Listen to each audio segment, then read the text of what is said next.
You're good. We're still waiting on the chief to get here, so everybody got their focus and everybody's good. All right.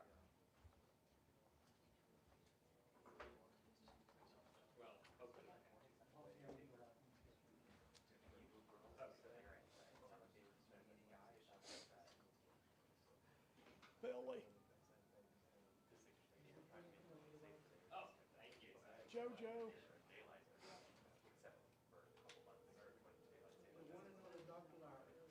There you go, JoJo. Is that good for you? Dr. Joe Lowry. You got that? Thank you, Dr. Lowry. You got that white balance, bro? Dr. Lowry, you're special.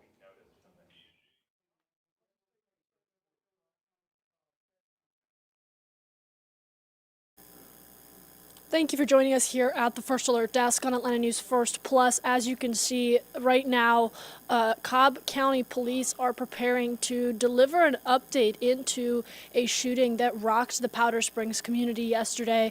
Outside of McEachern High School, we learned that 2 people suffered non-life-threatening injuries. Those 2 victims confirmed to not be students of McEachern High School. However, there was a shooting in the parking lot area of the high school that led to 2 people being shot. So the latest information that we broke to you here on Atlanta News First, if you were with us this morning, was authorities announcing that they have made an arrest in connection to yesterday's shooting.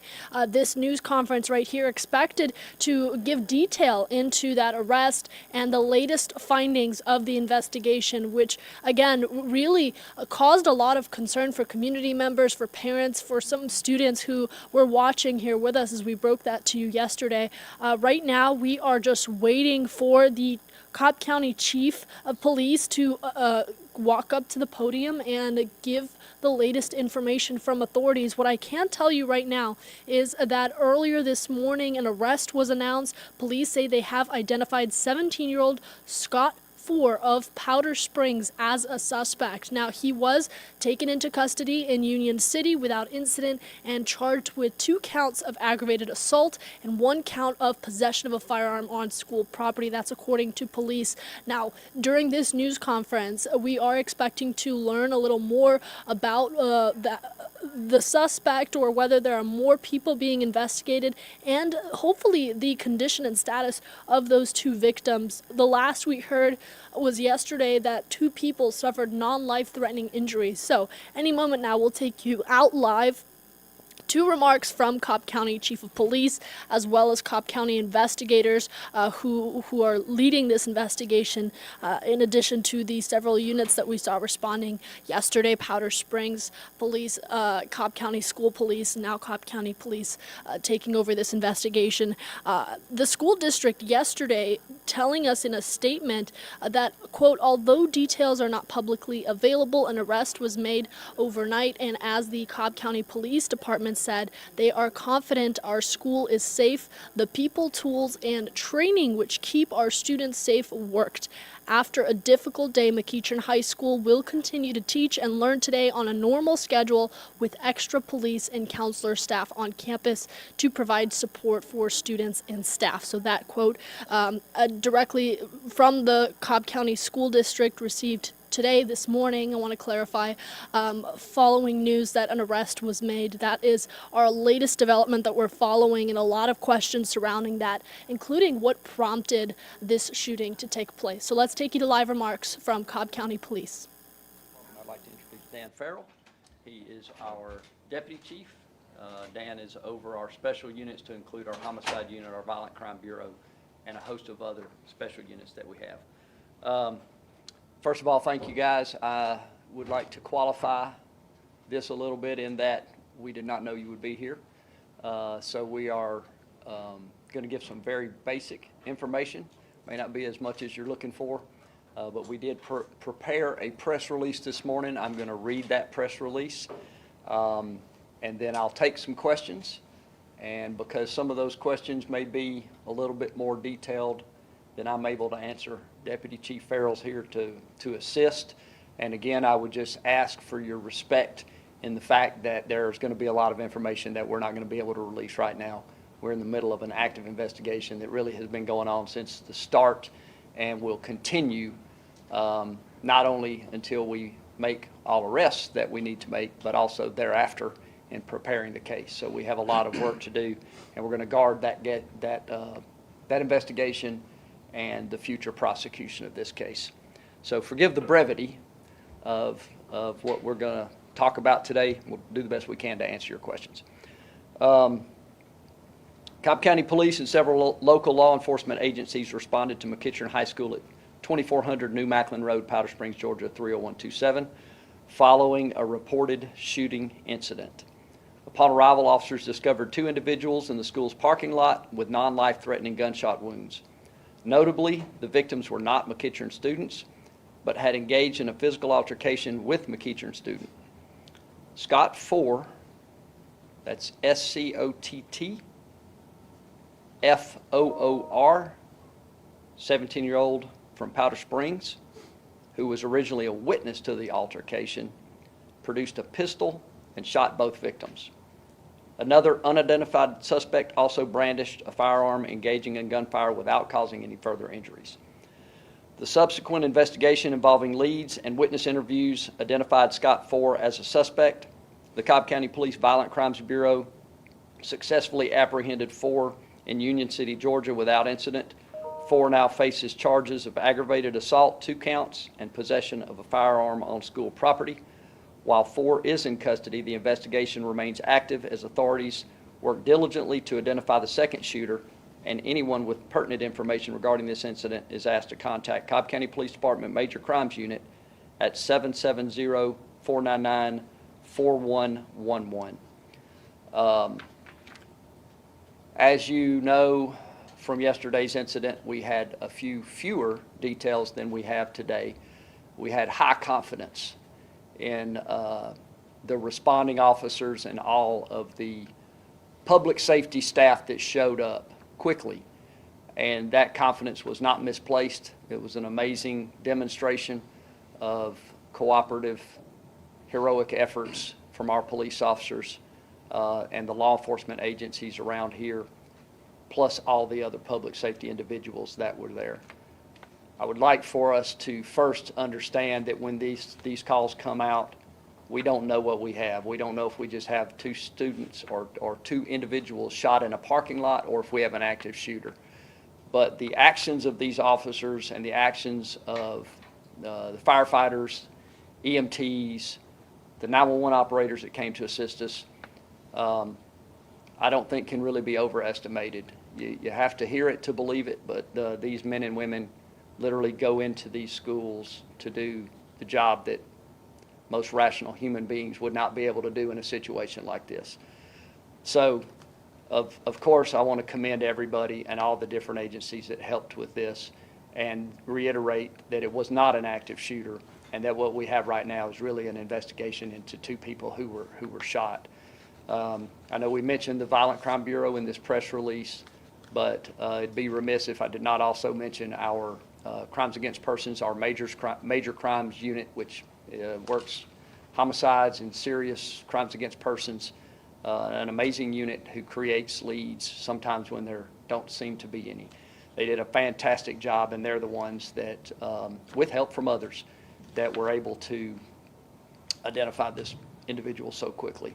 So I could talk a lot about the great individuals who help us do this job, but I know you're here to get the facts of this case, so I'm going to allow Deputy Chief Farrell, if he has anything to add to what I've already said generically, we will do that. If not, we will take a few questions. Do you have anything? Nothing. Okay. Can you tell us if the suspect is a student? It sounds like he is, and can you tell us if the suspect that you are looking for is also a student? I don't, at this point, we don't want to release any information on the individuals that we still seek. And at this point, again, due to the last minute nature of this, I don't have information on whether or not that individual is a student, the subject that we have arrested. Not sure we would want to release that anyway, but at this point, I can't answer that. But you did say that these were non-students who got into an altercation with students at the school, so. Correct. Yes, sir. Yesterday, we were very careful in our wording. We said that the individual shot were not students. We wanted everybody to understand that there was no active shooter and that if your child went to McEachern High School, they are okay. So we put that out very clearly. But we did not know at that time whether others involved might have been students. Correct. And we, Tell us what injuries were sustained by those with non-life-threatening injuries. not specifically. I would ask that you contact Kennestone Hospital for any release on their medical conditions. Yeah, they were superficial gunshot wounds to the arm and the leg. And, yeah, so the wounds were non-life-threatening, and one was in the arm, one was in the leg. Our first responding officers that arrived on the scene, they provided emergency medical care to stop the bleeding, and from those, and they were transported safely to the hospital to be released, and once they recover. You said the victims were not students. Were they previous students, or can you go into? That I don't have that information. I know they're not students now. One is in another school that's an adult learning school, and the other is obviously graduated from somewhere, 21 years old, and so he's been out for some time.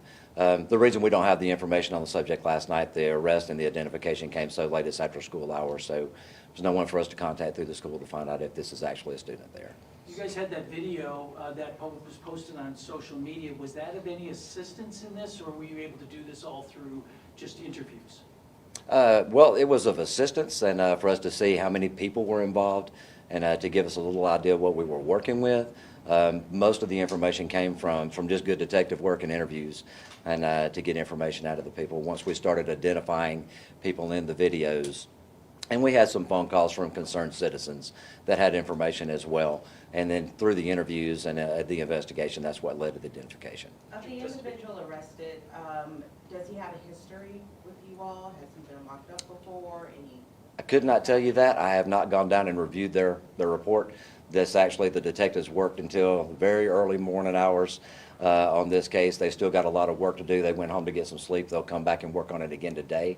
Our main focus last night before they left was to get the main subject, that was the shooter, identified and in custody if at all possible, because the investigation was so new, we don't know if there could be ongoing problems.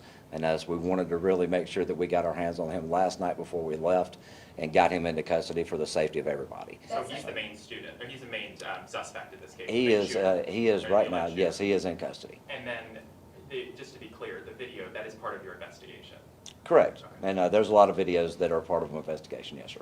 That second person, I know you said you're looking for that person, but there were a group of students, of course, in that video. Are you guys looking for them as well? Want them to come forward as well? Yeah, and we have, and we've identified a lot of the people out of the video. That's who we were interviewing late last night. And students that were involved that just came down to the parking lot to watch or were walking by to see what was going on. All those people that we have identified, we've called them in and we've done interviews with those people. So. Just curious, on a broader scope, we've covered a number of gun incidents at Cobb County schools. Have you all been in contact with the district's human resources, police officers, or any sort of mitigation of this type of activity happening at Cobb schools? And Chief, if you want to answer it, you can. I can say from our side, yes, we work very closely with our district attorney's office. We work very closely and have a great relationship with our campus police department in working on reducing gun violence and gun incidents at school. These are a priority to us. You know, from a police department's perspective, our children are our most precious resource. We don't want guns to be on our campus, and I believe that's a universal belief, that we want to keep our campuses safe. So anytime that we can do anything to mitigate that and to lower the chances of a student having a gun on campus, we're going to take those actions. Are you able to tell us why those two people who weren't students were at the school? That I don't know yet. That would be part of their investigation, which would be the motive behind the fight. I honestly can't tell you the answer to that right now, and that will probably come out as that investigation continues. So. How can you guys confidently say that the school is going to be safe when you still have someone still outstanding who did have a gun, and you guys aren't saying they were students or weren't students, or that student that, or especially the guy who was arrested, but also the other one you guys are still looking for? You have students now on campus right now learning, and you guys, I know there's more police officers out there, but how can you confidently say that those people, the kids are safe? I can say from the investigation that we have now, this is a very specific targeted incident, it looks like. It's not a very broad incident where we believe that other students just in general population would be in any type of danger. You typically know that really quickly when your investigation starts, if it's more of a focused fight and a shooting that just happened at the school, or were kids just going to the school to shoot people at the school, and those are two different types of incidents. And so on this one, it looks like it's a very focused attack, and with specifics behind it, specific reasons for the fight. So the investigators working on it right now do not feel that that would actually expand out beyond that. This might be something that maybe the schools should handle, but is there something that needs to be done to maybe harden that campus so that folks just can't come onto the campus who aren't students and get involved in a fight that escalates into a gunfire? You want to go with that? Well, first of all, let me just say this. We're talking about a broad social problem that extends well beyond this school. And you asked a question earlier about the bigger, broader problems. There's no doubt that around the metro Atlanta region and all across this nation, we're seeing increases in guns and increases in guns with young people. It is not a good combination, especially when, as he stated, they're our most vulnerable and precious commodity. That's why they are willing to go in to a school to save children. That's why we have a dedicated unit that just does children's crimes. But the broad problem extends into all facets of the criminal justice program, into the media, into the homes of these young kids, and it's really a responsibility of everyone. As the police chief and as the police chief of the Cobb County School District, we have a great relationship. We are constantly working to refine, suggest, and come up with new ways to have safer schools in Cobb County, constantly. And we will debrief this one.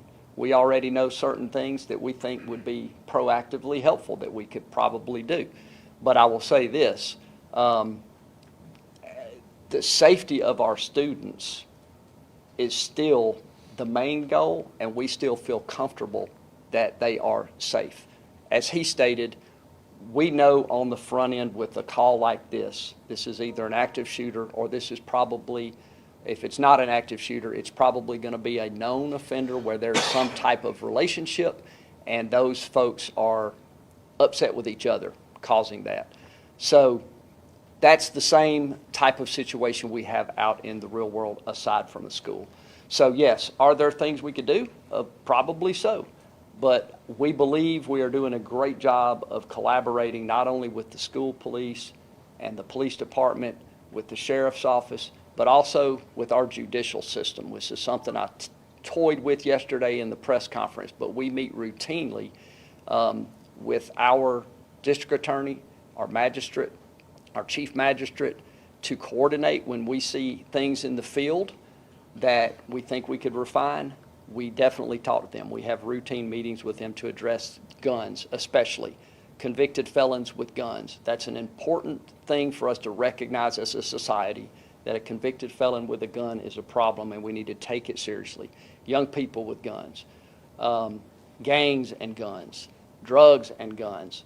What's the common theme? Guns. And a lot of times when we go backwards and we find out what the source of the actual dispute was, it will involve drugs, guns, money, sometimes social issues like girlfriend. But a lot of times it involves these same themes that we as law enforcement and as prosecutors have been trying to address effectively in the metro region. So I know that was a long-winded answer, but it is a comprehensive problem with comprehensive solutions that we work to refine all the time. And we feel confident that, especially with the response yesterday, that we have provided a safe environment for our children to learn. And there are two problems. You got the safety and you've got the fear. It's scary for these young people to go back to school today. It's scary for the parents to send them back to school today. That's why you'll see increased presence there from law enforcement today. As I understand it from the school system, there are counselors there to assist. So we have two different problems here. You have the actual safety and you've got the perceived safety. And so it's our job to give confidence to people that they can go about and live life in Cobb County safely. And we're 100% confident that we are, I believe, the safest community in this region to live, work, and play, and that includes going to school. Can you tell us what time Mr. Floor was apprehended? Do you know? I believe it was somewhere just before midnight last night. You were talking about how, last question, I'll make it quick. You guys do a lot of training for this. You told me that yesterday. Yes, sir. How grateful, just very quickly, how grateful are you that this did not turn into something much worse, where you have an active shooter on a campus, where you guys are going room to room trying to find somebody and possibly more victims? Very grateful. We've had some active shooter incidents in Cobb over the years, and we've always done an amazing job of responding to those. And this will always evoke a little bit of emotion from me, because we have lost officers in this county, as you saw last year. And over the years, 34 years with DC Farrell here in law enforcement, you lose friends. My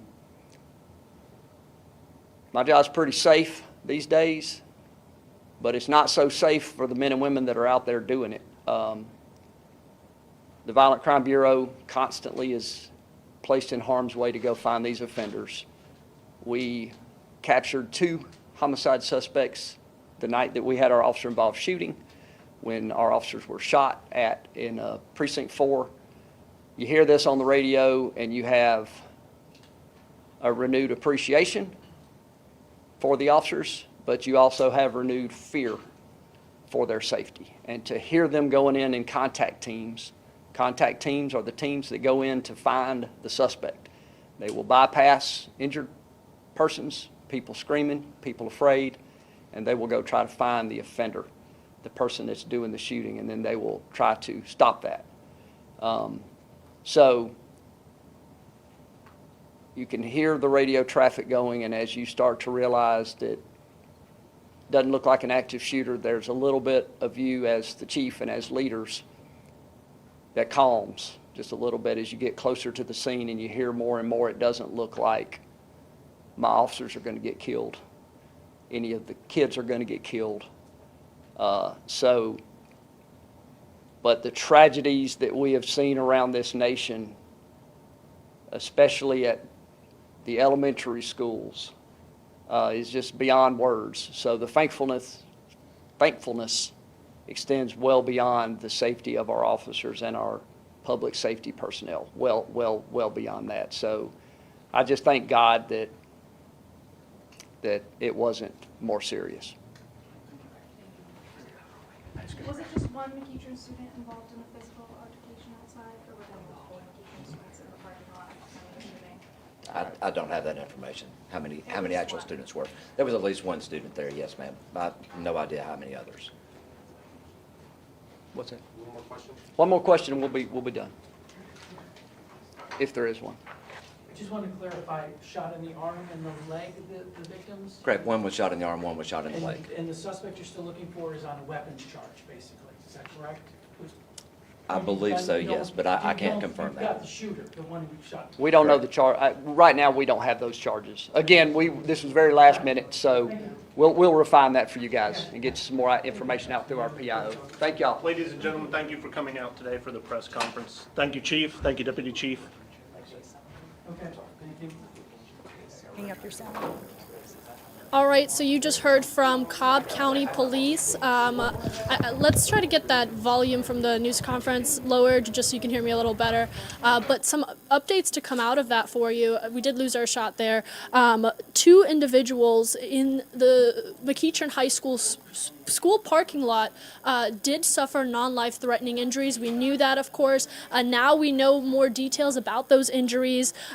Cobb County Chief of Police saying that They suffered superficial gunshot wounds, one in the arm and the other in the leg, and were taken to the hospital where they are still recovering and will be released upon recovery. That's directly from authorities. Another new piece of information, and really the follow that we are going to continue to pursue here, is there is a second shooter named in or said to be in this investigation that they are still looking for. So a second person that is a suspected shooter that has not been located at this time, that has not been identified at this time. The first being Scott Ford, who authorities said was originally a witness in a physical altercation involving McEachern High School students. There were at least two individuals that were not high school students that were involved in that altercation. They have not clarified whether those were the victims, whether those were possibly shooters in this situation, but we have a lot to follow and bring to you. So this is still a very active investigation, and Cobb County Police at this time are asking for anyone with information to come forward. Yeah, great reporting there, Maria. Thank you so much for laying out those facts and recapping that press conference, that breaking news that we got just moments ago from authorities. You mentioned this one arrest that has been made of a 17-year-old, and so many questions given that this was a minor. How is this person going to be treated in the criminal justice system? Will this person be prosecuted as an adult or as a minor? And we're looking at, like you said, 2 counts of aggravated assault, 1 count of possession of a firearm on school property. And then you just look at the effects that this had on the campus. And I'd like to just show our viewers a little bit of the video that our crews captured from the scene yesterday. What chaos it created on campus, and for families, really a terror, quite frankly, for many of these parents to learn in the middle of the day that there was a shooting at this high school, McEachern High School, and and there was a reunification process that was set up as a result of this, and still many questions, as Maria mentioned, because there is still a search at this point for yet another suspect. But again, 1 arrest being made of a 17-year-old suspect, and again, questions as to how that individual is going to be treated, whether as a minor or as an adult in the criminal justice system. I do have an attorney joining us, a criminal defense attorney joining us at 1 p.m. today to discuss that and break this down a little more. But for right now, I want to take a closer look at the response that this really created in the community, and really just left parents, left students on edge. My colleague, Carly Barnett, has more. I mean, it's complete shock when your child reaches out and says, "Code Red, this is not a drill," in all capital letters. Parents of McEachern High School students on edge Thursday after a shooting in the parking lot of the school prompted a major law enforcement response. When we get these calls, we don't know if it's an active shooter or not. And so our officers treat it as it is an active shooter. And we train for this, along with everybody behind me, every single year. Cobb County Police say the shooting happened outside the school around 1:45 p.m. The high school went on lockdown as they secured the campus. We spoke with a student with parental permission who says they sheltered in their classrooms after she learned of gunfire. And then a video started surfacing, and pretty much I saw the video. It was the same boys that I had seen before I went to lunch. That video she's referring to Holding each other's straps. appears to show a group of young people in the parking lot. 2 victims had to be taken to the hospital. Neither were current McEachern students. The result, anxious loved ones waiting to pick up their student at the reunification center set up at a nearby church. It's my brother, man, so of course I had to rush up here as soon as I got the news. It's sad and it was scary, I can't lie. The go-ahead finally given around 4:30 p.m. when law enforcement determined the high school was safe. I'm gonna hug him and be happy. As a scary school day came to a close and students returned home, law enforcement still searching for suspects involved. And again, our thanks to my colleague, Carly Barnett, for wrapping up what exactly happened yesterday. Really the panic that spread across the community. And again, the major headline that has just developed here is that an arrest has been made in connection to that shooting at McEachern High School in Powder Springs. And again, that was a 17-year-old suspect that has been arrested, facing 2 counts of aggravated assault, 1 count of possession of a firearm on school property, and the search is ongoing for yet another suspect. And as I mentioned briefly, coming up at 1 p.m., I'm going to have a criminal defense attorney, Josh Schiffer, joining me to discuss what the criminal justice process is going to look like moving forward for this one suspect who has been arrested and potentially for another suspect who may be arrested, particularly given that this is a minor, a 17-year-old who has been arrested. And also, there's a whole other realm beyond criminal charges, but the possibility of civil charges. Could this individual be held liable for more than this, and perhaps, be sued even for intentional infliction of emotional distress or negligent infliction of emotional distress, given the enormous response that this triggered in the community? So a lot of questions there that I'm going to break down with Attorney Josh Schiffer coming up at 1 p.m. I want to let you know about some of the other top stories that we're following right now. And look at this mess from this water main break causing quite a headache into Cobb County. So this happened on the 800 block of McClendon Drive, according to the DeKalb County Watershed Department. A power pole teetering at that site, causing some homes to lose electricity. Widespread outages caused as a result of this. Atlanta News First reporting. We've been partnering with Decatur-ish to gather some more information on that. And you've probably seen our segments here on Atlanta News First Plus with individuals from Decatur-ish. But City Schools of Decatur has said that all schools and offices are closing due to the outage, which is expected to last at least 5 hours. DeKalb School of the Arts said its students will be evacuated to Columbia High School and learn in its auditorium. They're scheduled to return to the school at 1:15 for a normal dismissal at 3:10. The school informed parents in an email. MARTA said the break is also closing certain Blue Line bathrooms, including those at East Lake, Decatur, Avondale, and Kensington. Of course, this is a developing story, and we're going to continue following all the latest right here on Atlanta News First Plus. Also, still so many in our state, in our community, mourning the loss of 3 soldiers, 3 service members who were killed in the Middle East. And they will be honored in a dignified transfer ceremony this afternoon at Dover Air Force Base. They are 23-year-old Specialist Brianna Moffitt, 46-year-old Sergeant William Rivers, and 24-year-old Specialist Kennedy Sanders. All of them were killed in a drone strike in Jordan earlier this week.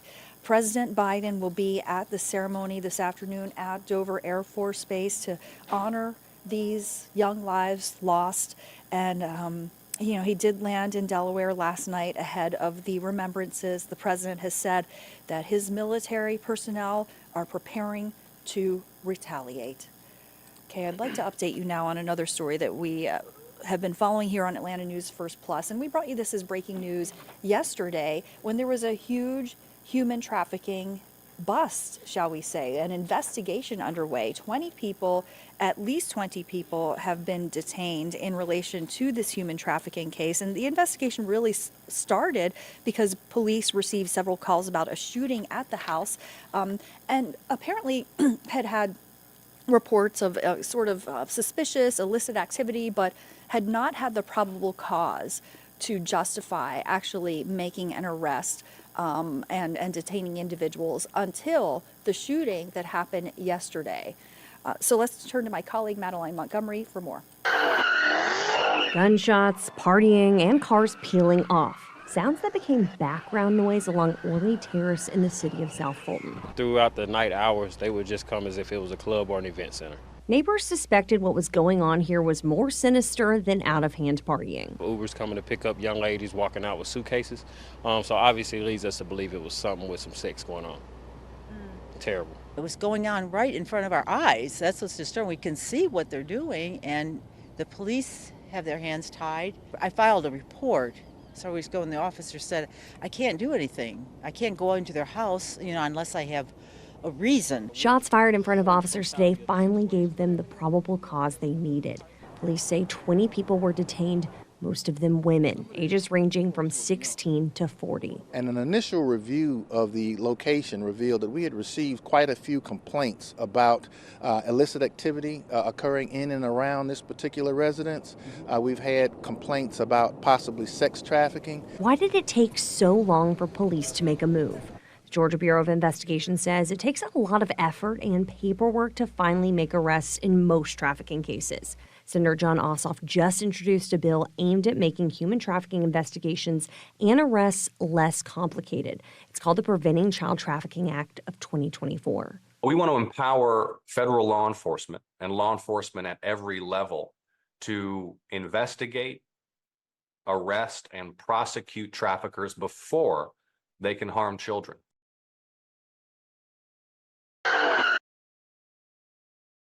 Thanks to Madeline Montgomery for that report.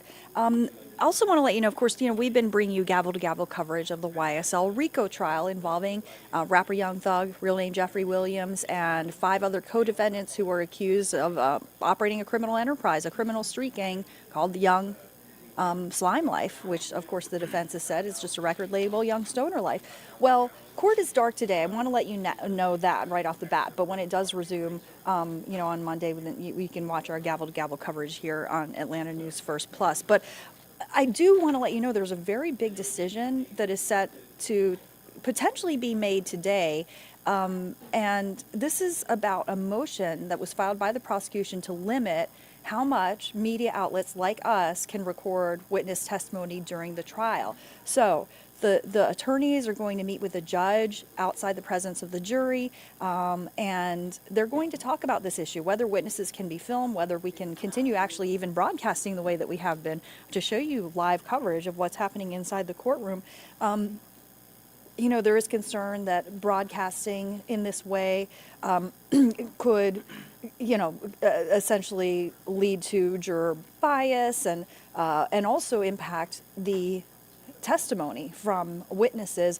But on the flip side, of course, First Amendment rights are at stake here, the right to free press, the right to share with you what happens in a public environment, a public trial.